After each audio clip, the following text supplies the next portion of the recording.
C3, Connecting Coaches Cognition, Coaching with Courtney and Christensen.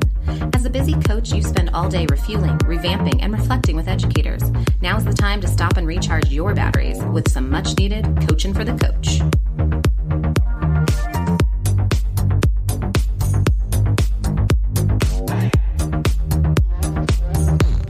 Welcome back to another episode of C3. I'm Courtney Groskin, and I'm here with Violet Christensen.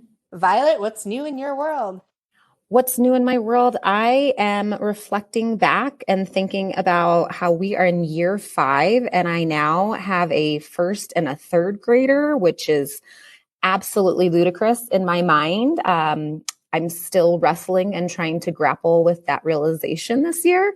But as I say, every August and September in our 5 years is we're in that hyper speed start of the year, fun madness. And it has been fun as my children have gotten older to see their skill sets grow and what they're excited about. They went to an innovation summer camp and are so excited about robotics and coding. And my first grader was teaching me all sorts of things on Scratch the other day and animating her gymnastic character that she had built. So I just am constantly in awe and walking around schools and walking around classrooms of what students are capable of, what we can push them to, the level of innovation that we can get to when we step back and give a little time and space to that. And I know we'll speak to some of that in this episode, but I am just invigorated by the start of the year, but also at the same time, Courtney, trying to hold on that sliver of summer, which I'm sure you are as well. A little bit. A little sliver of summer, trying to still be mindful of the things that give me a pause and bring me joy, like walking my garden in the morning and seeing if I have a fresh cucumber that's ripened or a tomato, just trying to find the balance between school and home, which is always something that I think we have to remain mindful of at this time of year. Yeah, it's always so hard at the start of the year. It's like being shot out of a cannon, right? And then as the year goes on, like you slow down a little and you're aware of your surroundings, but that initial launch is just always insane. The initial launch and the initial decline of like that slump you sometimes get into in the later fall, right? So It's always that series of the cylindrical life you and I kind of talk about that we live in seasons. So tell me, how are you doing in this season? Just trying to get back into the swing of things, find that schedule and that routine where I'm going to be on what days and try to, hold on to those consistencies in life. It's nice to know where you're going. It is. And I think by Monday, I will have that nailed down and finally have a grasp on my schedule, Absolutely. Is Pickles adjusting all right to you not being at home? I mean, is she doing okay? She went through a little obsessive. She has these little squeaky pigs that she loves, and she became a little obsessed with them the first week that I was gone, but that has lessened. So I think she's kind of learned that by like 4:00 every day, mom does come back. The emotional support pig. I don't think I've ever heard that one before. Yeah, it was kind of creepy, but they're cute at least. Well, I'm glad that you're finding some balance then.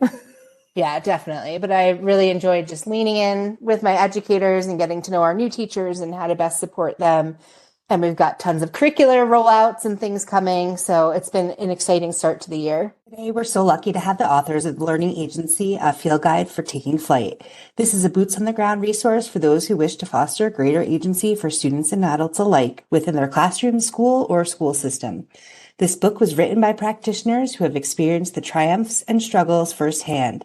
The book offers a framework for moving from building knowledge to making meaning and applying the understanding of practices and systems that support agency. Well, hello, I'm Kara Vandis, and I am co-author with Dr. Jeanette Westfall and Ashley Duvall of Learner Agency, a field guide for taking flight. Thank you so much for joining us today. We're so excited to have you. Can you define learner agency and explain why it's such a crucial concept in today's educational landscape?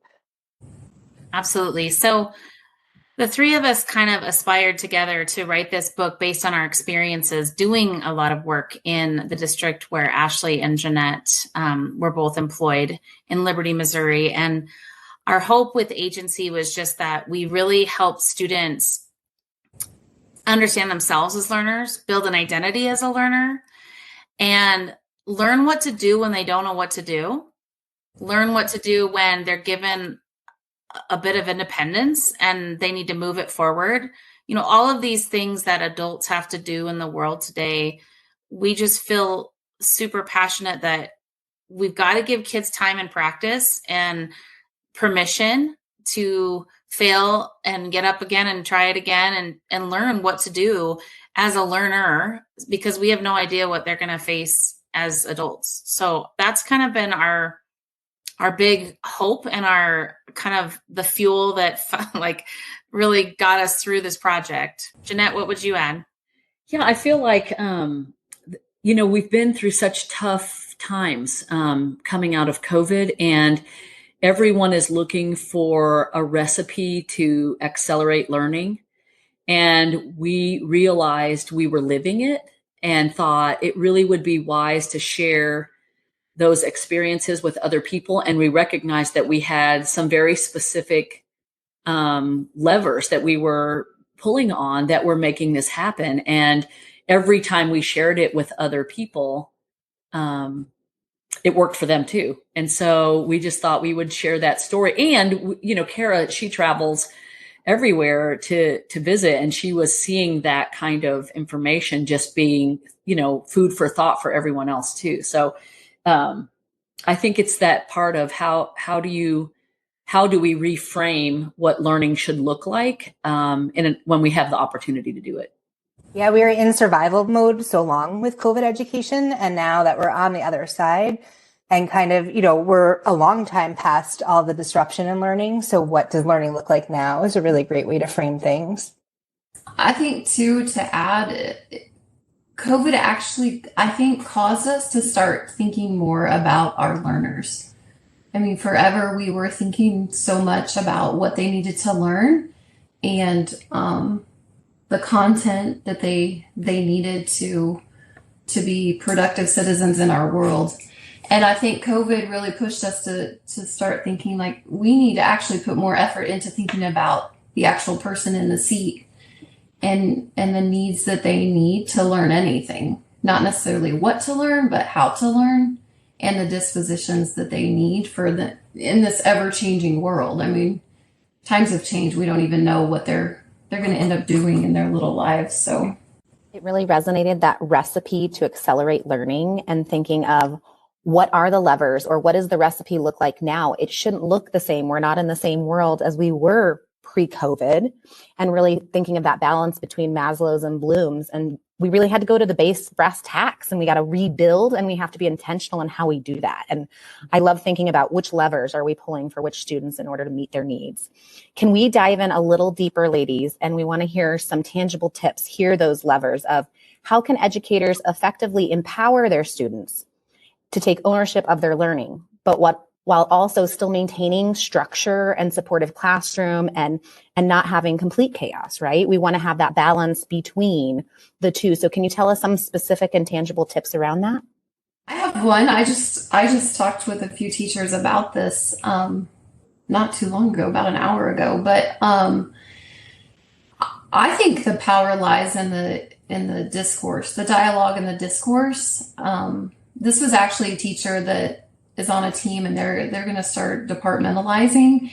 And she was talking about in the past, by the time you get to that third group, the lessons are so much shorter. And I said, have you ever wondered why they're taking less time? And, she thought, well, I'm just getting through things quicker because I'm cutting things out that I didn't think were important. And I said, well, what typically happens is we cut out the dialogue and the discourse because we don't want kids in the, what we call the deep, what we call the productive struggle. And I feel like that is like a huge part of agency, is really understanding like learning is hard. Learning is it's challenging. And we as teachers, we try to save them from that. So I say push them there, let them sit there, don't save them. But I think that's the case for our teachers as well. So when we talk about learner agency, it's not just students, it's not just children, this is adults too. And we have to be okay with that. We can't save all our teachers and hand them something and say, this is the way it's to be done. How contradictory is that to what we know about learning? So that's mine. Dialogue and discourse. That's the magic. I'll add to that. I think along with that, also there's a need for clarity about what we want in learners and what we want for learners. What is a good learner? what does that look like when they're grappling?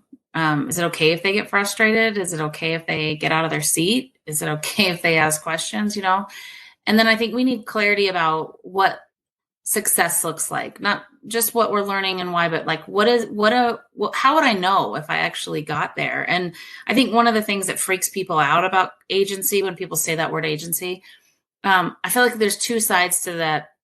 There's the side of well, I don't want it to be a free for all in my classroom, right? Like, hey kids, welcome to school. You do you. Just have a great day. Like every teacher starts having heart palpitations at that point. The opposite of that is well, my kids won't do anything. They don't want to do anything. They don't want to learn. And that neither one is true at all. But we can get in those really interesting places when we think about this work. And so I think one of the things is that when kids have clarity about what is expected of them, they are much more likely to take on a challenge. Their anxiety goes down. And so we work really hard with teachers to create tools that help kids understand what is expected of them as learners, what good learners do, as well as what good learning looks like in terms of the content. And so those are some very practical things that we might not feel like we have time for, but like Ashley referred to, if we take the time up front, the learning goes faster, actually, when we do need to jump into the deep and we have time to do it then. And I love the way you phrase that. Those are such good coaching questions. Like, what will this look and sound like within my classroom? And like the teachers and educators sitting down and answering those questions before they even dive in with students. Courtney, I want to add, I think you're right. I think one of the things that when Kara came to Liberty, she helped us focus on two really important things that both Ashley and I they both have said it, but I think there's like a secret sauce. Like if we're going to say, what's the magic sauce to this recipe? It is, and here's how, in my role, I was very fortunate to supervise not only coaching in my district, but also instructional design. And so there had to be just to use that language of accountability, there's a look for, right? There is a way to know that this is working. And what we realized was when we walked into a classroom and a student was able to articulate his or her own learning, and that was clear, not what they were doing, but what they were learning. And so if you just took that as your goal and then you backwards plan out of that, how do I create an environment where my learners can tell me where they are, where they're going, and what do they do when they're stuck? And we took that off of Kara's work with clarity. We added the dispositions work. So does a learner know their own personal strengths? Are they able to speak to, I'm good at this, I am not good at this, and that's okay. Like I have to figure that out. Those types of things we started building into all of our learners, from coaches to principals, all the way through every classroom. And it seems like that may not be, it's not teaching you fluency. It's not teaching you math facts, right? I'm not learning how to count from 1 to 20. And it feels very much like it's not as important because we can't test it, right? Like that's what we continue to default to. But those are the keys that make all that other like just jump off the table. And that part, I think it just builds. I mean, I'm not trying to lean into to maybe what we should talk about next, but it's the efficacy piece, right? The heart of agency is building efficacy at every level. Leadership, building leadership, teacher leadership. I mean, all the way to the student saying, you know what? I know how to do this. So those kind of are like how to do it, why we do it, and then how you can tell that you. I appreciate your reference of the deep because I think, at least as a mother and an educator, our instinctual reactions is to save kids from the deep end of the pool sometimes, as you started this question with, and we have to flip our mindset. And once we have accountability and we have those structures you speak to, and students can be clear about the objectives and things that they're doing, it's like they have their floaties on, like they're ready to swim in the deep, and we can give them the tools in order to be successful there, right? Exactly. Yeah, and it's a mindset shift. That's tricky to say, mindset shift that is from like, oh no, don't get stuck. Whatever you do, you need to have the right answer, to the whole point is getting stuck and unstuck all the time. Exactly. That's the point. And so like, that's a shift for teachers, leaders, and kids and parents, to your point. Like a lot of parents are like, I want my kid to know every answer to every question. And it's like, that's actually doing them no favors. Yeah, giving them the gift of resiliency and be able to figure out and problem solve on their own, that's going to educate them for the rest of their life if they have those skills. Can you share with us some practical examples from the book that demonstrate how schools or institutions have successfully embraced learner agency to improve student outcomes? Well, sure. I would love to do. I'd like to start that. Although I think my probably top examples, one drives back to what Ashley said, was that discourse, and that really creating a culture around learning, adult learning and student learning, that really honors the learning process. I can't speak to that enough. We found that the better that operated in any learning environment, the more successful the learning was. And when I think, it's kind of like the way it's just, to Violet, to say what you're saying, like when you try to parent, the more your child maybe loses their mind, the more you try to clamp down on them, the more they lose their mind. Right. And so, as opposed to really trying to work with them on how and why and where. But so one thing I think is a big part, but also that understanding of telling your story, sharing your story. So our book is framed around stories from the field, because one of the things that we wanted everyone else to understand is that the efficacy, efficacy is the heart of this work. And when you tell your story, when you have your moment of, Kara calls it a mastery moment, when you have those moments, they build, and they have she also uses this term, upward spiral. And so in education, we oftentimes just don't give that value to those mastery moments and upward spiral, because we have a very rigid set of things we have to accomplish. And when people don't accomplish that, we feel like telling them they're not accomplishing it will then motivate them. And we are finding maybe that's not, I think we already knew that, but when you're trying to accelerate learning, you got to really think about that. So I think the efficacy piece and really finding those ways to tell your story to build capacity, it works not only for the people that hear you, but it really builds capacity in the storyteller. Like, how did this happen? And so then you start telling your story, which reinforces it for you. And we saw that with our use for open educational resources. We saw that in use of dispositions. We saw that everywhere we would then start going to listen to other people's stories, right? Like we started trying to find stories so that we could build on their success. And when you get into that upward spiral, so many things are possible, but I will hand off to my mates. Well, to that point, I think that one of the precursors to that was alive and well in the system was teachers' ability to ask to do something and be honored and supported in it. And so, and Ashley can give kind of maybe some specifics, some of the things she was involved in, but they let the teachers do a lot of piloting with the goal in mind of the district has a really clear understanding of what they want for students in terms of like a graduate profile. And so if it's in support of that, they support it.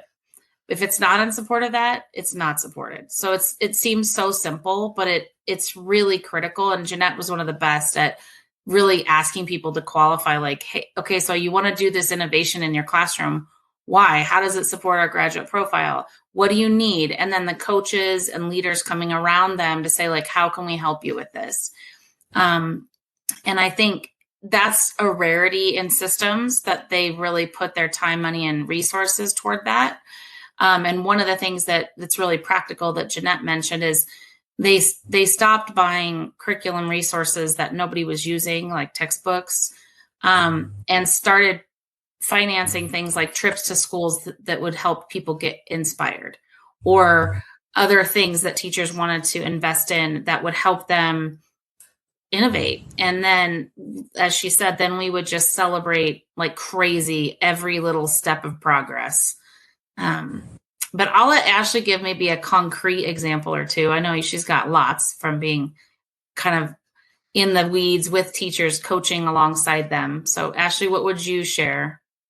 Yeah, so before I explain a couple concrete examples, I think it all goes back to that efficacy and believing in yourself in the classroom. And again, like I just had this conversation with somebody and they were saying like, well, I want to make sure that I'm using the best resource and math resource in the classroom that's going to meet the needs of all my learners. And I said, well, here's the deal. You are the best resource in the classroom. You make the biggest impact. Mm-hmm. And so when you're thinking about learner agency, I have to have that agency as a teacher to believe that so that my kids can also think in the same way. And then once you have that clarity piece comes into play, like Kara was talking about earlier.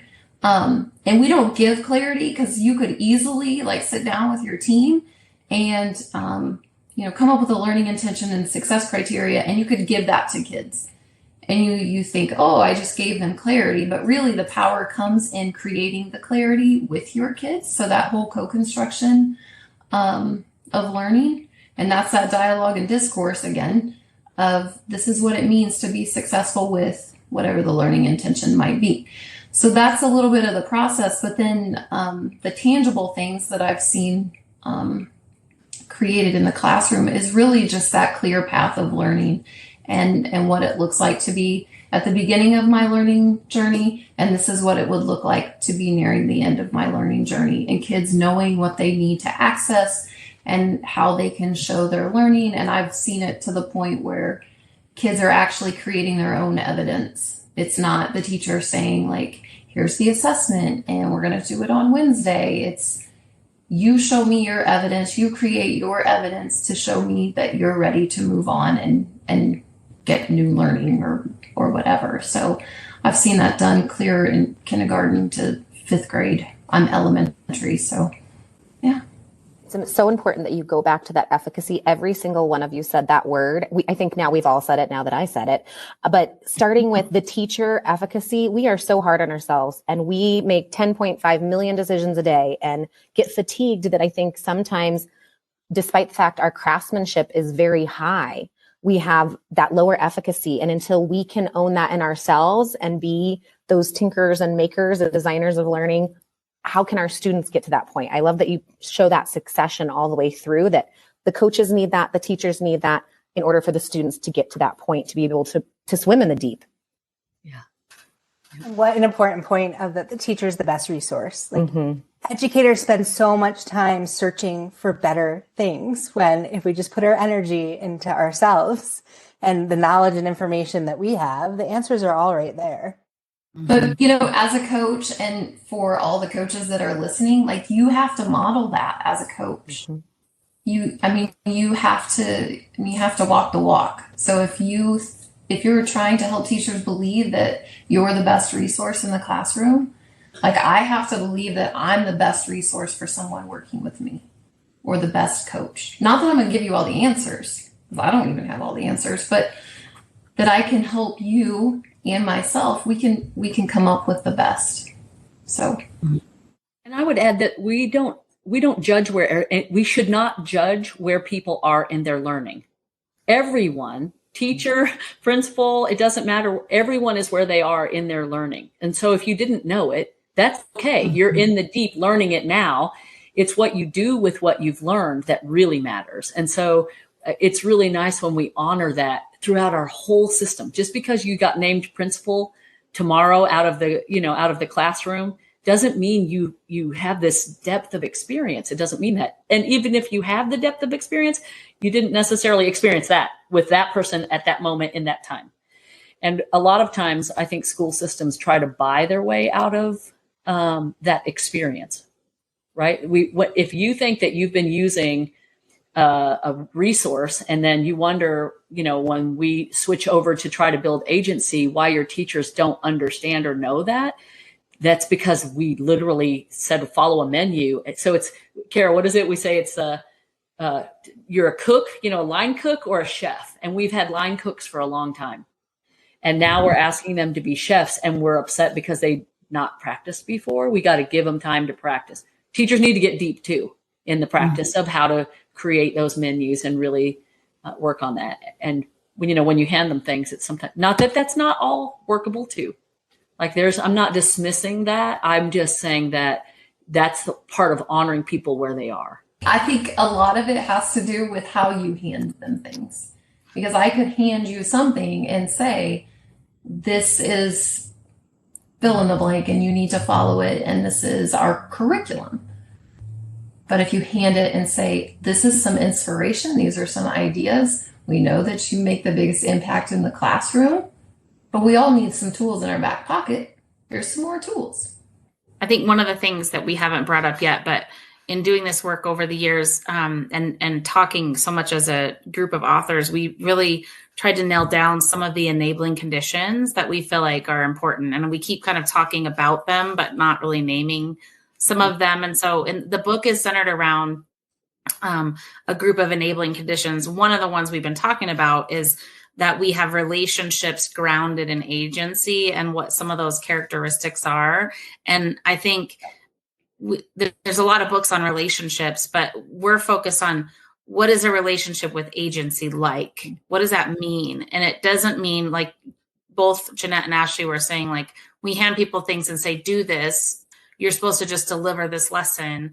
We also don't just say, well, just figure it out, learn it, because you should know it. It's like, okay, if we all have agency, we want to make these choices. How would we walk that forward? And I think one of the biggest learnings of this whole thing is just that learning is messy as all get out. And so we have to get comfortable being uncomfortable. And that is so hard for educators because we all want to do our jobs so well. And we have this incredible impetus, which is like the future of our, the future generation. No big deal, right? Like that's the only thing on our shoulders. But like that makes us feel like we can't make a mistake or change something. And we have to start having these relationships where we say we have permission to ask questions that are hard. We have permission to try a different way. We have permission to give ourselves time to learn something before we feel like we have to do it. Like there's some things we need to shift in our way of being as educators and our relationships with other educators, kids, parents that will help us shift toward a system of agency. So what advice would you give to coaches who are supporting teachers who want to incorporate learner agency into their classroom? Where's a good place to maybe start? I mean, I would suggest being a coach, I would suggest looking at your own approaches. So like looking at your coaching model that you use, there's teacher-centered models and there's learner-centered models of coaching. So as a coach in Liberty, we're not there to fix teachers. We're there to promote student growth, just like everybody in our school district is doing. So we approach it through the student evidence piece. So that's one way to approach it. Another, and I think I kind of already said this, is, children and adults, the agency lies in both. Learner's a learner. It doesn't matter the age. And I think Jeanette said it, we're all in different places with what we're learning and trying to implement. So that's another way, but you can't have one way for teachers. You can't live in a compliance model, or else it just becomes, I check it off that I did it and there's no intentionality behind it. And honestly, there won't be any deep levels of learning or any transfer learning. We've all just checked a box and now we're moving on to the next box. I think I would say I've made one huge shift in my own coaching. I've been a coach in schools before. And then in my job, as Jeanette mentioned, I travel to different districts. And so it can be kind of weird to be put in that position of coaching when I'm an outside individual, not in the system. But one of the huge learnings that I've had over the last several years has to do with mastery moments. And one of the shifts I've made is before I ever ask somebody to talk about a topic or think about a new way of handling something, I start with mastery moments and I ask them to tell me something they're proud of that they've been working on, that's worked with for their kids. And it's kind of like the simplest of things, and yet it's transformed conversations over and over. And I've also really tried to be the person that any teacher anytime can share a mastery moment with me. You can text me, you can email me.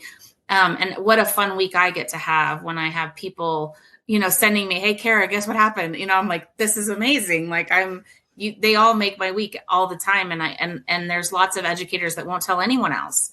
But I think that shift of, we are doing so much right. And Violet, you mentioned how hard we are on ourselves. We are doing so much right. And we are fixating on the small percentage of things that we weren't that happy with, or that the progress that hasn't yet been made. But if we shift our focus, everything shifts. And that is powerful. And now when I go into buildings, I will sometimes have teachers search me out to tell me, or come see this in my classroom. I have to show you what happened. And then I'm like, this is amazing. How else can we share this? And we just start sharing those mastery moments. And pretty soon everybody wants a piece of that. And it just becomes like the upward spiral. It just becomes that thing that's happening. And you're like, oh my gosh, did you hear what happened in Kevin's room? Did you hear what happened in, whoever else's room, in Ashley's room? Like, wow, I can't wait to see what comes of that, or I can't wait to see their next step. And it's a small shift, but it's a huge shift at the same time. It makes me think that we as coaches always go back to that positive presupposition in whoever we're coaching at whatever level, but not always giving that same grace to ourselves as educators. So making sure that we're giving ourselves that positive presupposition that we are doing the best we possibly can with the resources we can. And some days that might look better than others as a coach or as an educator or as an administrator, but just focusing on the mastery moments. And I love how you say that. When I get a text in the middle of a day from one of my coachees, it's like, look at this writing sample, or whatever the win of the day is, it lights me up. I know it lights them up. And I love the term of mastery moment to label that with moving forward. I'm glad you said that. That's a helpful reminder to me too. That's an easy one to just kind of go right through, right? Just keep on. But we do need to stop and celebrate. If nothing else, celebrate the wins. Like when we have them, we really need to lean in and celebrate them. I do want to say one of the things that we also learned in those wins through COVID, COVID brought us some really smart things too. And that was, we recognized, and it's something that I'm going to be the old person in this conversation today that's, been walking through the changes from our federal government around national standards. And to say that, that started when I first started in teaching. So I know everyone that has come after me, that's all they've had.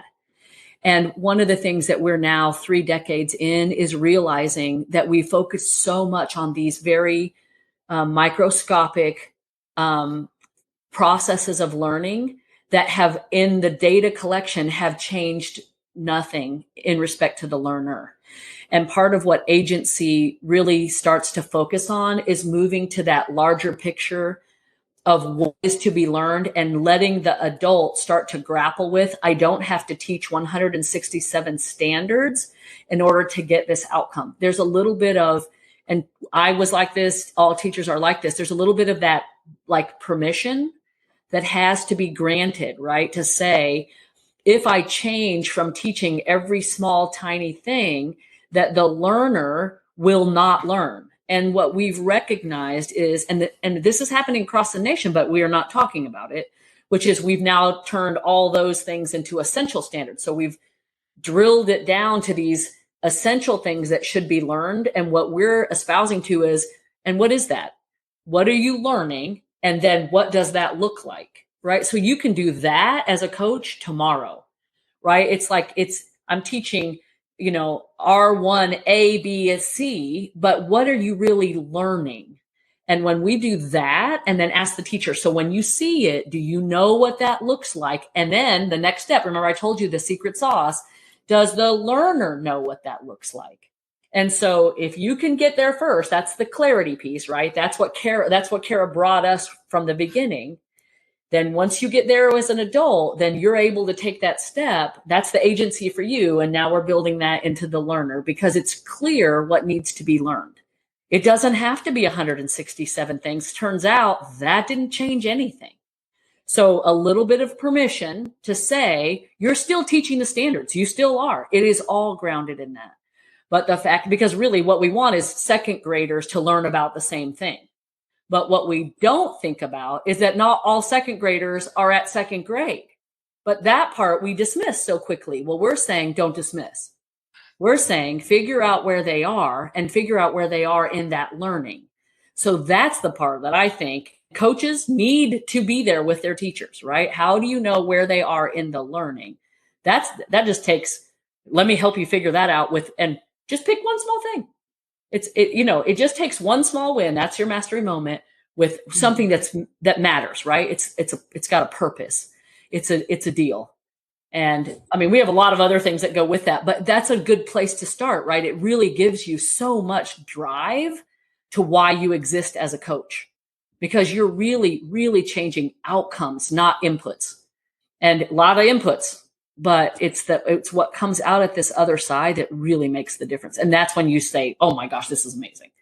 So, yeah. And I would add to that from what Jeanette's saying, and she's been so good at allowing people to have those conversations and pushing them to have those conversations.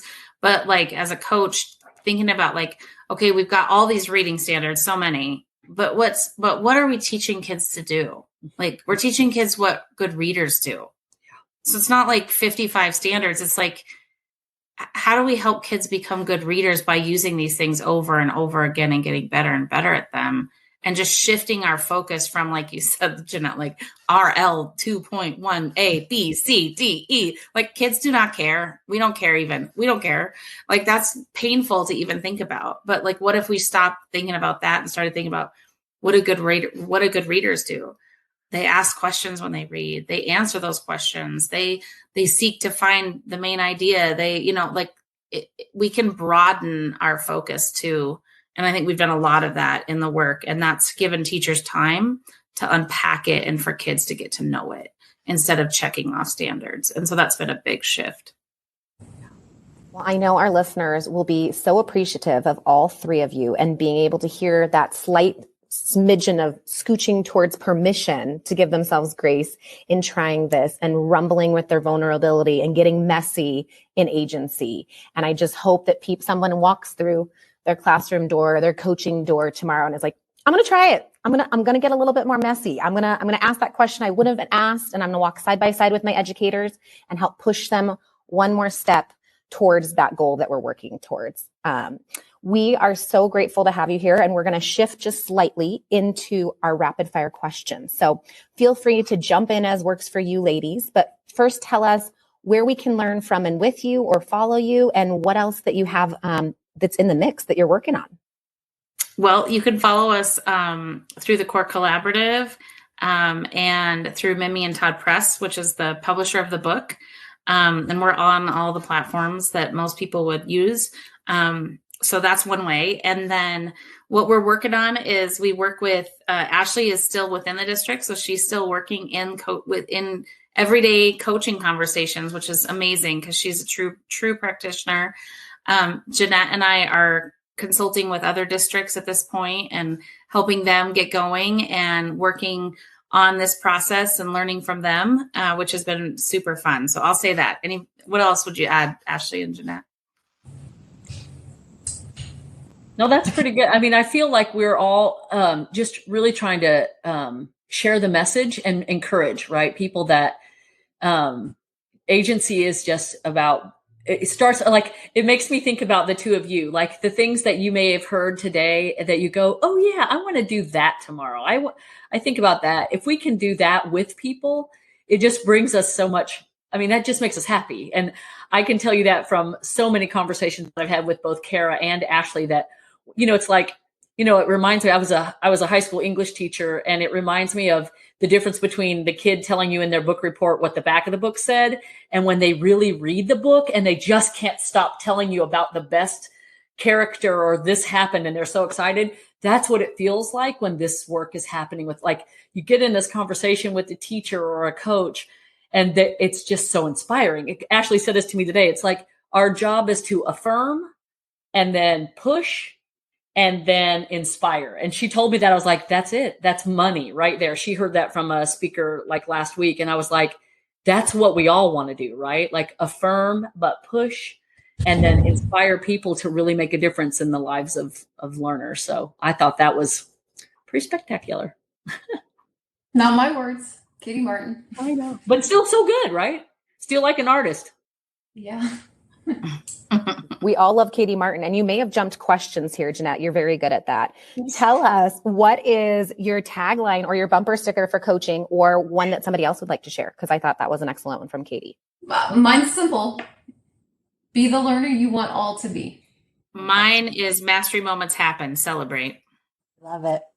I have lived on this for ever since I started. I can't even remember, but it's Ancora Imparo, which is Latin for still I am learning. And so if people can live that and walk that and love it, like just really authentically love being a learner, I think that disposition goes a long way.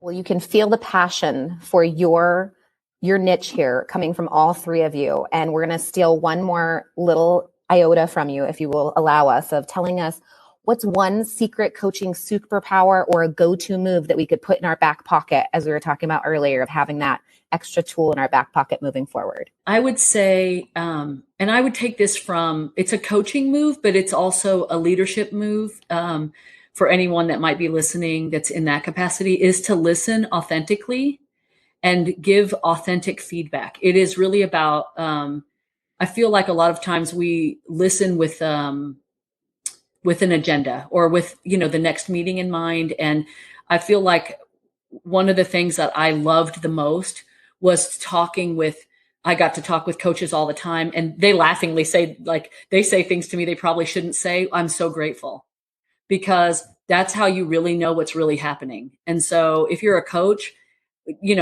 how do you really know what's really happening is how you change and grow. And so I feel like there's so many people that, we just don't take time to do that very often. So I would say that.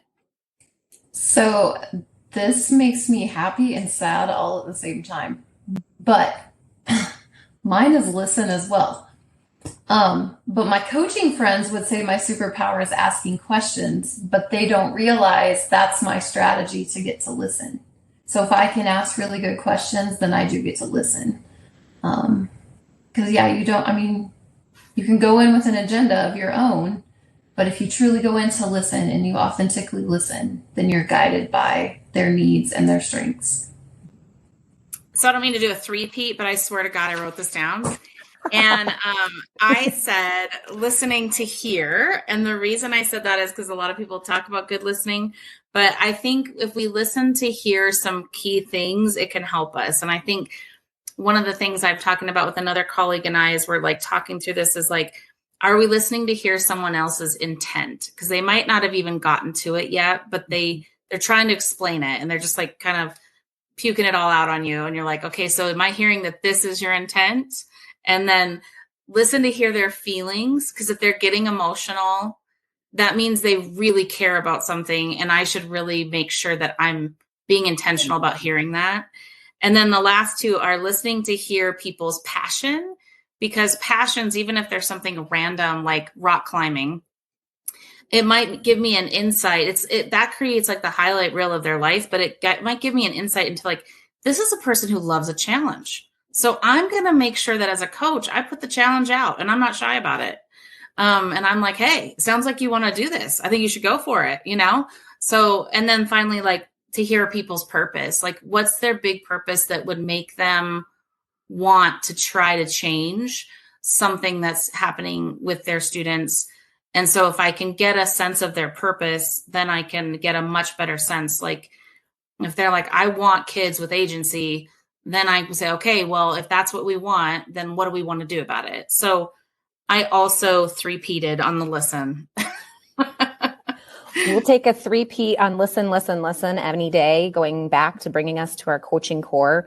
I feel like we have three new best friends we could sit and visit with all afternoon in our agency role. And we appreciate you as coaches and as colleagues. And we hope that we get to continue to learn from and with you in the future. Likewise. Thanks so much for having us. Thank you. Thank you. We learned a lot about learner agency today and how to accelerate learning. How might you help someone build their identity as a learner? Thanks for listening, and be sure to follow us on X or Twitter at C3 Coaches or on Instagram. C3, connecting, coaches, cognition. Whose thinking will you mediate today?